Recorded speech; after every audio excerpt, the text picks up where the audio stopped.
It's a parent's worst nightmare. A young child disappearing while on a family vacation in a picturesque resort town. For 18 years, the mystery of what happened to Madeleine McCann has never been solved. Madeleine McCann's disappearance rates with the Lindbergh baby as, the disappearance of a child that has caught the public's imagination for these many, many years. A family on holiday, a sleeping child, and a window left open. What happened next became one of the most haunting mysteries of our time. No forced entry, no witnesses, just a 3-year-old girl who vanished, without a sound, without a trace. And if you think you know the story of Madeleine McCann, think again. Because behind the headlines is a chilling pattern of deception, silence, and unsettling questions no one has truly answered. The evening of May 3, 2007, in the quiet resort town of Praia da Luz, Portugal, should have been unremarkable. A sleepy coastal village, tucked along the Algarve, best known for its soft beaches and sun-seeking British tourists. That night, however, it became a name forever entangled with one of the most mystifying disappearances in modern history. Madeleine Beth McCann was 3 years old, cheeky, curious, and unmistakable with her bright blue eyes and a coloboma in her right iris, a unique fleck that would later turn into a defining feature on missing posters scattered across the globe. She had traveled to Portugal with her parents, Kate and Jerry McCann, both British doctors from Leicestershire, and her younger twin siblings. They were joined by a group of friends, 7 adults in total, along with their respective children, who would come to be known infamously as the Tapas 7. The group had established a holiday rhythm: breakfast with the kids, leisurely time at the pool or beach, children's tea in the evening, then bedtime. After that, the adults would dine at the Tapas bar just 50 meters away from the McCanns' rented apartment, number 5A in the Ocean Club complex. But on that Thursday evening around 10 p.m., everything changed. Kate McCann entered the apartment to check on the children, as the group had been doing in shifts every 20 to 30 minutes. But this time, the door was slightly ajar, the bedroom window wide open, the shutter raised, and Madeleine was gone. She wasn't in her bed. She wasn't in the apartment. She wasn't anywhere. What followed in the immediate hours was a storm of confusion, panic, and arguably critical missteps. Resort staff were alerted. Locals began searching with torches and dogs. But Portuguese police initially did not issue a border alert or treat the disappearance with the urgency most would expect. Hours passed, then days, and Madeleine was nowhere to be found. From the outset, the case was loaded with troubling contradictions. Why had the parents left such young children unattended? Why did the group, all doctors and professionals, think it acceptable to conduct a sort of dinner and check babysitting system rather than hiring child care, especially when it was readily available at the resort? And more importantly, what really happened between 8:30 p.m. and 10 p.m. that night? Some believed it was a tragic accident. Others suspected an abduction. And a growing number questioned if the truth had vanished along with Madeleine. By the next morning, the media had caught wind of the story. British tabloids were quick to pick it up, plastering Madeleine's photo on every cover, turning a personal family tragedy into a global spectacle. But something about this case was different. There have been thousands of missing children cases over the years, many of which barely make local headlines. Yet this one became a cultural obsession, a media storm so consuming that even the Pope got involved. What was it about this story that captivated the world? Was it Madeleine's angelic face? The location, a tourist haven? Or was it the subtle air of mystery that clung to every detail? Before we go deeper into the theories, cover-ups, and the mind-bending suspects that emerge in this case, take a moment to subscribe to Dark Patterns, where we uncover the twists, shadows, and uncomfortable truths hidden in plain sight. Trust me, this story only gets darker. Back in Portugal, the police, Polícia Judiciária, were under pressure. They treated the disappearance first as a standard missing person case. But criticism mounted swiftly about their handling. The scene wasn't sealed off. Locals, tourists, even family members were allowed to roam through the apartment, possibly contaminating evidence. It would be days before they brought in forensic teams. According to official statements, there were no signs of forced entry. No blood. No struggle. Just an empty bed and a window open wide. It was as if she had vanished into thin air. A few early witnesses claimed to have seen a man carrying a child near the McCann's apartment. One woman, Jane Tanner, a friend in the Tapas group, told police she had passed a man carrying a small child wrapped in a blanket around 9:15 p.m. She didn't think much of it at the time. But this sighting became one of the earliest key clues, or perhaps distractions, in the case. Was it a kidnapper? Was it a diversion? Some theorists would later argue that the entire narrative may have been constructed, not to find Madeleine, but to protect something, or someone else. Then came the media pressure. Sky News, BBC, CNN. Journalists from across Europe descended upon Praia da Luz, turning the sleepy village into a buzzing epicenter of cameras and speculations. The McCanns made heartfelt appeals.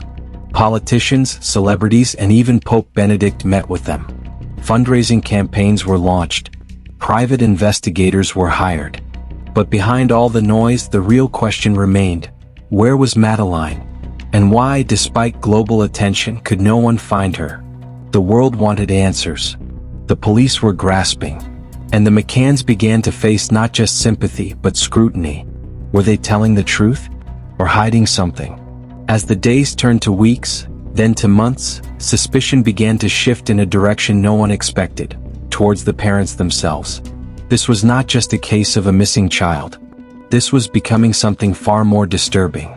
A story that would challenge public perception, investigative ethics, and international diplomacy.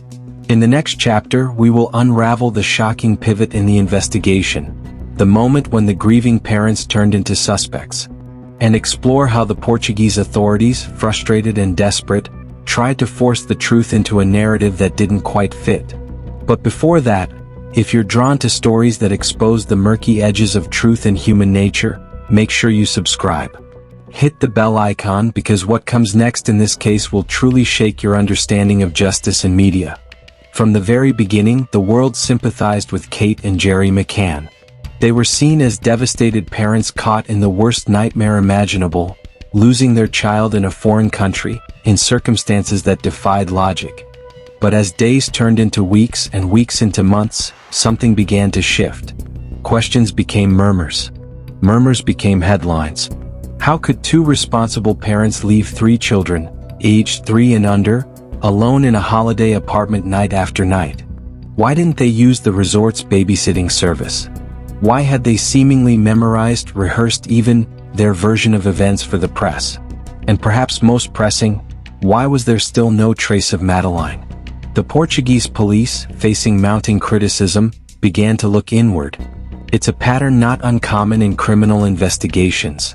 When no external suspect is found, suspicion circles back to those closest to the victim. It's harsh but statistically logical. In many child abduction or disappearance cases, the culprit is known to the family. The McCanns, once protected by global sympathy, were slowly being repositioned in the public eye, not as grieving parents but as key figures under scrutiny. Then came a critical turning point.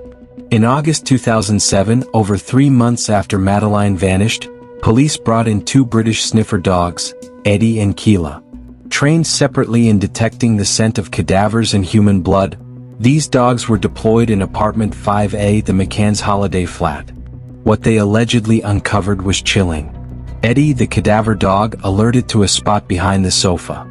Keela, trained to sniff out blood, signaled to the exact same area. The dogs also reacted to items associated with the McCanns, including Kate's clothes and the boot of the rental car they had hired nearly a month after Madeleine's disappearance. To the Polícia Judiciária, this was more than a coincidence. They believed Madeleine may have died in the apartment, and that her body was possibly moved in that rental car. But here's where the case truly starts to unravel into theory and counter-theory. British forensic analysis of the samples collected turned out to be inconclusive. There were fragments of DNA, but they could not definitively be linked to Madeleine. And experts warned, cadaver dogs are incredibly valuable but not infallible. They should guide investigations, not be treated as direct evidence. Still, the damage was done. The Portuguese media, leaking information from inside the investigation, began to speculate publicly that Kate and Jerry may have hidden their daughter's body after a tragic accident, perhaps fearing negligence charges. Some went even further, suggesting a calculated cover-up. That they sedated their children, as some parents occasionally do on holiday to help them sleep, and that something went terribly wrong. The McCanns, once global symbols of grief, were now fighting not just to find their daughter, but to clear their own names. In early September 2007, both Kate and Jerry McCann were formally declared arguidos, official suspects in the case. Back in Britain, this revelation sent shockwaves. Could this articulate, educated, composed couple really be hiding such a dark secret? Or were they simply victims of a foreign justice system desperate for resolution? The media frenzy, already intense, exploded. Kate was accused of being too cold. Jerry, too calculated. Tabloids ran headlines dissecting their body language, their clothing, their facial expressions. Suddenly, public sympathy was split. In Portugal, tensions between the McCanns and the police escalated. The lead detective, Goncalo Amaral, increasingly convinced of their guilt, pursued a narrative that Madeleine had died accidentally and that the couple had orchestrated a cover-up. But there were problems with the investigation. No confession. No body. No forensic proof. Just circumstantial clues and a media storm that blurred fact with fiction. In November 2007, Amaral was removed from the case amid mounting criticism of his handling. Later, he would publish a controversial book, The Truth of the Lie, further cementing his belief that the McCanns were involved in their daughter's disappearance. The McCanns sued for defamation, and the legal battle that followed would last for years. By July 2008, after intense legal wrangling, Portuguese prosecutors dropped the McCanns' arguido status and officially archived the case. There was, they admitted, not enough evidence to charge anyone. But by then the stain had set. A question hangs heavy over this chapter of the story. Did the Portuguese authorities target the McCanns because of real suspicion, or simply because they had no one else to blame? And what about the alternative? If Madeleine really was abducted, then why had there been no credible leads, no ransom note, no sighting that held water? It's in this vacuum of certainty that dark theories thrive. Some believe the McCanns were part of something larger, a network of influence and connections that insulated them from consequences. Others argue that the entire case is an example of police failure, compounded by media bias, international politics, and societal prejudice. One thing is certain. The presumption of innocence was never enough to protect the McCanns from public judgment. Before we continue, subscribe to Dark Patterns if you haven't already. This channel doesn't just report the headlines, we pull them apart. Because what you're being told and what's actually happening are rarely the same thing. As the McCanns worked to rebuild their image, they turned to private detectives, spending millions from donations and fundraising efforts. They launched campaigns, sued newspapers, appeared on talk shows. And all the while Madeleine remained missing. The case moved from active investigation into the realm of obsession. Forums, Reddit threads, amateur sleuths all began piecing together timelines, contradicting witness statements, suggesting new suspects.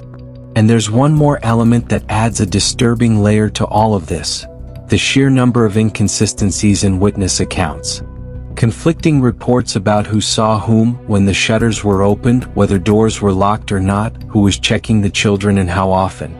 To some, this is the fog of trauma. To others, it is evidence of manipulation. So where do we go from here? The investigation was officially closed. The McCanns were cleared. But the shadow of suspicion never fully lifted. Not for them. Not for the friends they were vacationing with. And not for the officers who pursued their guilt with such conviction. But Madeleine was still gone. And somewhere beneath the media noise, the lawsuits, the headlines and accusations, was a little girl who had simply vanished. In the next chapter, we'll look at the alternative suspects.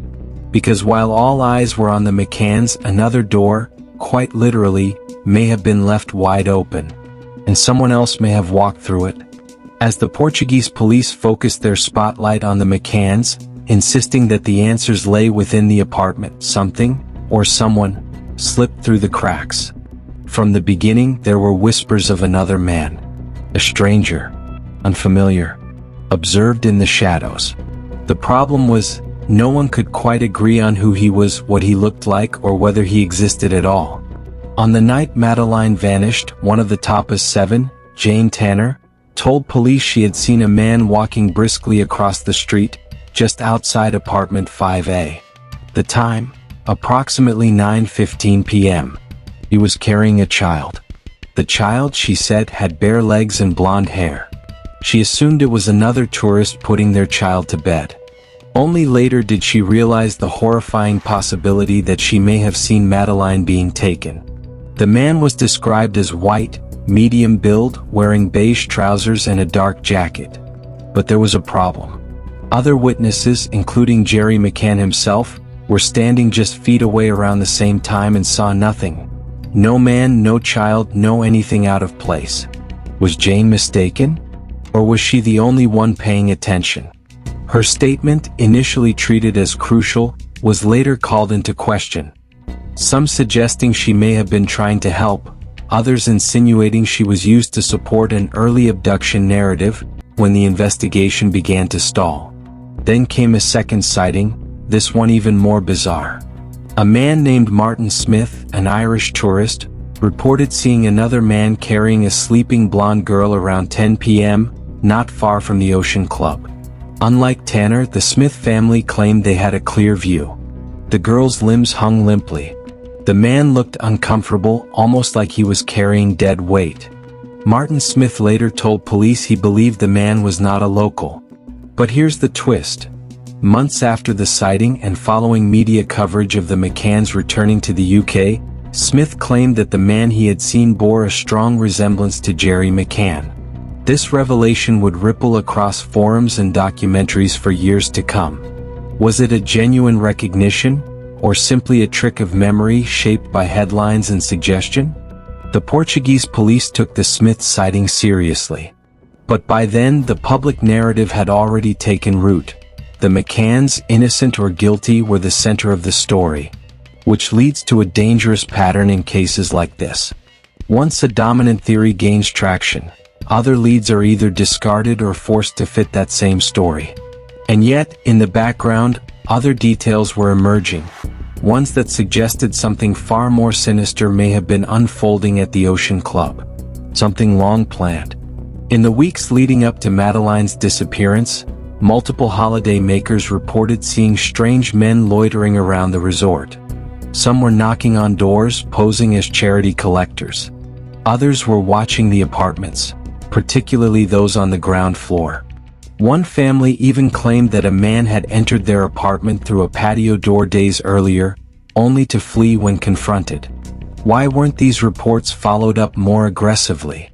By 2011, with public pressure mounting and the McCanns campaigning relentlessly for a review of the case, the British government ordered the Metropolitan Police to launch their own investigation, Operation Grange. Their aim? To cut through the noise.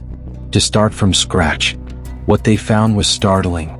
First, the Tanner sighting, the man at 9:15 p.m., was likely not an abductor at all. In 2013, detectives publicly stated they had identified the man as a British tourist who had been collecting his child from the resort creche that evening. He came forward after recognizing himself in a police sketch. If true, that sighting, once a cornerstone of the abduction theory, was irrelevant. But if Jane Tanner's man wasn't the abductor, then who was? All eyes turned to a new suspect. A man seen by multiple witnesses lurking near the McCann's apartment in the days prior to the disappearance. He was described as tanned, with dark hair, possibly in his 30s or 40s, and behaving suspiciously. He was even seen watching children at play. Was this the real abductor? Detectives revealed that they believed this man may have been linked to a series of break-ins and sexual assaults in the Algarve in the years leading up to 2007. In several cases, young girls had been targeted in their beds while their parents slept. The similarities were chilling. But again, no arrests. No names. Just a ghost in the files. A man who was always there, until suddenly he wasn't. And that's the haunting truth of this case. For every theory you can build, there's another that tears it down. There was also the mysterious phone data. Operation Grange uncovered thousands of mobile phone records from the area that night. One device in particular pinged near the Ocean Club at a suspicious time. Its owner had never come forward. So who owned that phone? Where are they now? Why didn't they speak up? Questions, always more questions. And yet, amidst all this, there's something we must confront. The overwhelming possibility that this case may never be solved. Not because no one knows the truth, but because too many people are protecting it. Think about it. How can a child vanish from a well-lit holiday complex, with adults checking in constantly, and no one see or hear a thing? Unless they did, and chose to say nothing. It's the silence in this story that is most deafening. Before we move into the deeper political entanglements in Chapter 4, the money, the influence, and how even the British government got drawn into this maze, do us a favor. Subscribe to Dark Patterns. We don't just report what's already known. We investigate what's been deliberately buried. What if the man Jane Tanner saw wasn't the abductor? What if Martin Smith was right? What if the police, the press, and the public all looked in the wrong direction at the wrong time because the real threat was hiding in plain sight? In many ways, the Madeleine McCann case is no longer about Madeleine. It's become a mirror, revealing everything wrong with how we handle tragedy, suspicion, and power. But in the eye of that storm, there's still a missing girl. A child who would be 20 years old today. And unless someone speaks, unless something breaks, we may never know what really happened that night. By the time Madeleine had been missing for a year, the case had evolved into something far greater than a missing persons investigation. It had become a cultural flashpoint, a political powder keg, and a media behemoth that threatened to swallow the truth entirely. But let's start with the money. Within days of Madeleine's disappearance, a fund was established, the Find Madeleine campaign. It was a massive operation, pulling in donations from across the globe, ordinary citizens, celebrities, and even billionaires. Sir Richard Branson, J.K. Rowling, football clubs, entire school districts. The money poured in. Initially framed as a search fund, it soon evolved into something more complex. It was used to pay private investigators, legal teams, media consultants, and public relations experts. The McCanns hired Bell Pottinger, one of the UK's most powerful PR firms, known for managing scandal, not sorrow. And that's when something subtle but important began to change. The narrative. What started as a tragic disappearance slowly became a story to be managed. The McCanns were no longer just parents, they were public figures. They were interviewed on Oprah. They met with the Pope. They sat down with British prime ministers. Few families of missing children have ever enjoyed such global access. But it wasn't all supportive. In the Portuguese press, accusations against the McCanns were aired freely. The newspaper Correio de Manha ran headlines suggesting Kate had accidentally killed Madeleine. In the UK, tabloids like the Daily Express and Daily Star echoed those whispers, often citing unnamed police sources. The McCanns fought back, hard. They sued for defamation and won. Newspapers paid hundreds of thousands of pounds in damages. The British press, once their greatest amplifier, had become a double-edged sword. Meanwhile, the Portuguese police, under fire for their early failures, doubled down on their theories. They believed they were being undermined, not just by the McCann's PR machine but by the British government itself.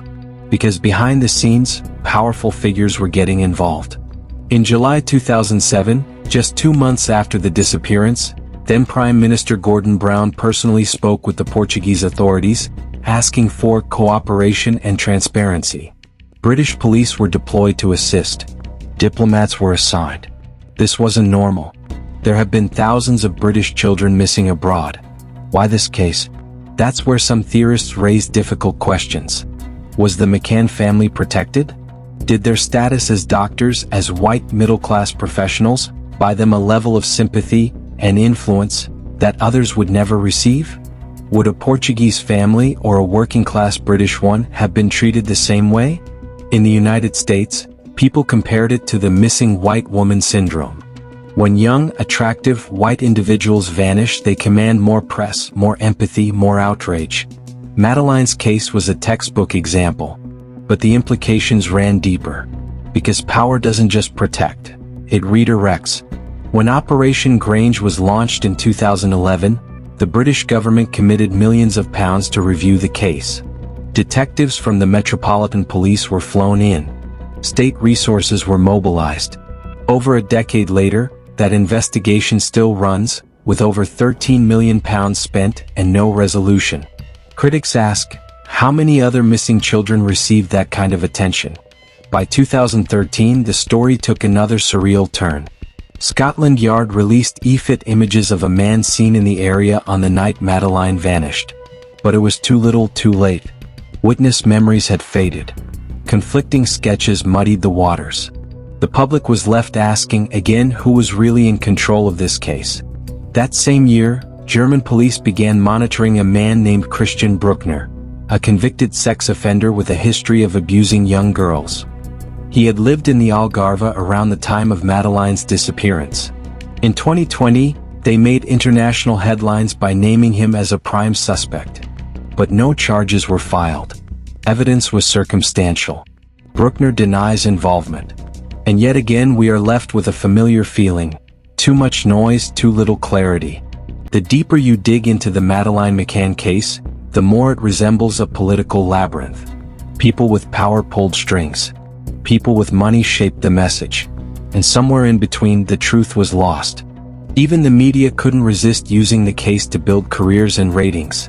Entire documentaries, books, podcasts, and YouTube channels flourished, feeding on tragedy while claiming to seek justice. There's a reason why you're here listening now.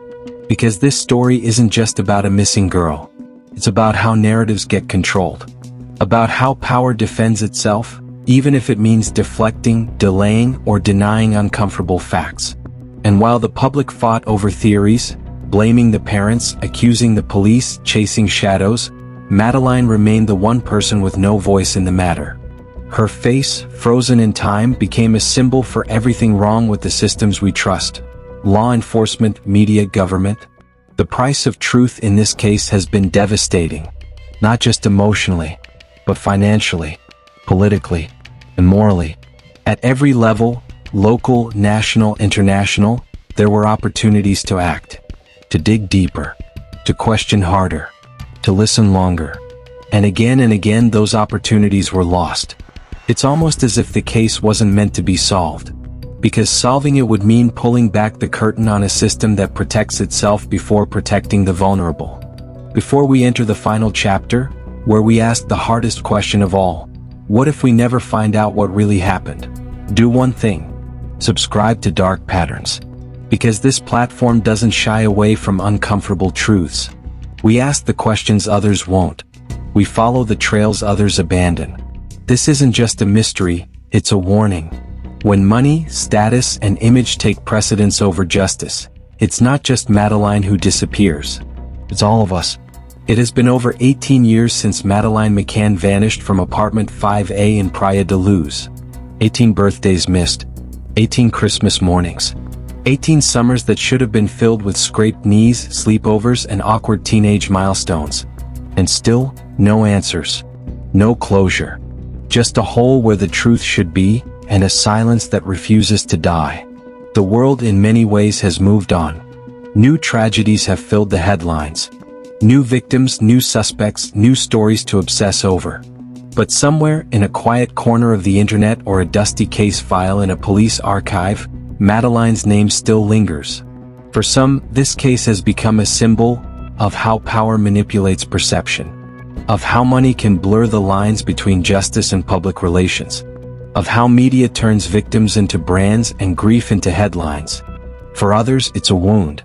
A deeply personal pain that never really closed. People who saw themselves in the McCanns. People who were parents, tourists, ordinary folks just trying to understand how something so terrifying could happen in a place so familiar. And yet, we're still left with the same core truth. We don't know what happened to Madeleine McCann. We don't know if she was taken by a stranger. We don't know if it was an accident. We don't know if the real story was buried long ago beneath politics, pressure, and panic. What we do know is that silence has become the loudest character in this story. The silence of that apartment between 8:30 p.m. and 10 p.m. The silence of potential witnesses who never came forward. The silence of agencies who missed their moment to act. The silence of the systems that failed, not just Madeleine, but countless others like her whose names we don't even remember. There's something haunting about a case that spans nearly 2 decades, where thousands of pages of reports, dozens of suspects, and millions of words have amounted to nothing. We live in an age where technology can track your every move, where facial recognition can catch a face in a crowd, where satellites see into backyards and algorithms predict your next purchase. And yet, a child disappeared, and the world still can't explain how. That contradiction is where Dark Patterns lives. In the space between what we should know, and what we choose to ignore. Some say she's still alive. There have been dozens of reported sightings. Young women in Morocco, children in New Zealand, teenage girls in Germany. Every few years, a new photo, a new lead, a flicker of hope. But each one fades like a match in the wind. None ever confirmed. None ever definitive. Then there's the Christian Bruckner theory. A convicted pedophile. A man with a history of violent offenses. A man who was in the area. A man who had access to a camper van. A man German authorities have all but declared guilty, even as they admit they can't prove it. It sounds promising, but so did dozens of leads before. And so we wait. Not because we're hopeful, but because deep down we're terrified of what the truth might actually be. What if it was preventable? What if it was accidental?